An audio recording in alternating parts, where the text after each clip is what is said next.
Menteri Pelancongan Seni dan Budaya Datuk Seri Tiong King Sing petang tadi tampil memberi penjelasan selepas didakwa mencetus kekecohan di lapangan terbang antarabangsa Kuala Lumpur KLIA. Beliau nafi bertindak melampaui kuasa termasuk menggunakan kedudukannya untuk membebaskan seorang pelancong asing yang ditahan pihak imigresen semalam.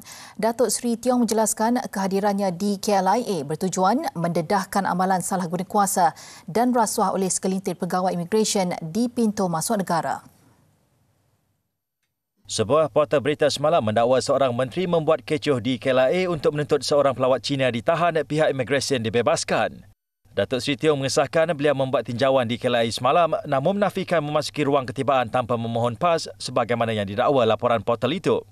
Dalam kenyataan medianya, beliau menyertakan gambar pas KLIA miliknya yang sah laku sehingga Februari tahun depan. Datuk Seri Tiong berkata, beliau membuat lawatan itu untuk menjalankan pemantauan sebagai menteri selepas menerima aduan pelancong yang tiba di KLIA. Beliau mendakwa wujud amalan rasuah membabitkan segelintir pegawai dan penyalahgunaan kuasa kronik di pintu masuk negara. Beliau turut menafikan dakwaan cuba membebaskan pelancong asing yang ditahan imigresen kerana tiada kuasa berbuat demikian selain ia hanya akan merosakkan reputasinya.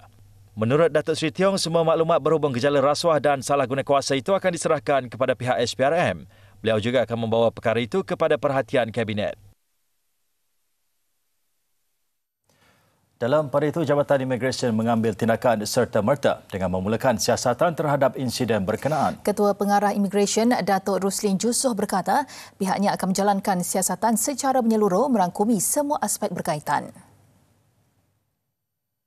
Menerusi satu kenyataan, beliau berkata pihaknya sudah mengambil tindakan serta-merta memulakan siasatan ke atas dakwaan kejadian selepas dilaporkan dalam sebuah portal semalam. Sehubungan itu, beliau memohon supaya orang ramai memberi ruang supaya siasatan dapat dijalankan dengan telus dan tidak membuat sebarang spekulasi atau provokasi yang boleh mengganggu siasatan. Dalam perkembangan berasingan, Ketua Polis Selangor Datuk Husin Omar Khan berkata, setakat ini belum ada mana-mana pihak tampil membuat laporan polis berhubung kejadian itu. Justru beliau mengesahkan tiada sebarang siasatan dijalankan polis membabitkan insiden itu buat masa ini. Sementara itu, QPEX kesal dan menuntut siasatan penuh dibuat terhadap insiden kekecohan itu bagi memastikan kejadian tidak berulang di masa hadapan. Dalam satu kenyataan, Presidennya Datuk Adnan Mat berkata, jika dakwaan itu benar, pihak berkuasa dan kerajaan perlu menjalankan siasatan secara terperinci, lebih-lebih lagi jika ia membabitkan seorang menteri.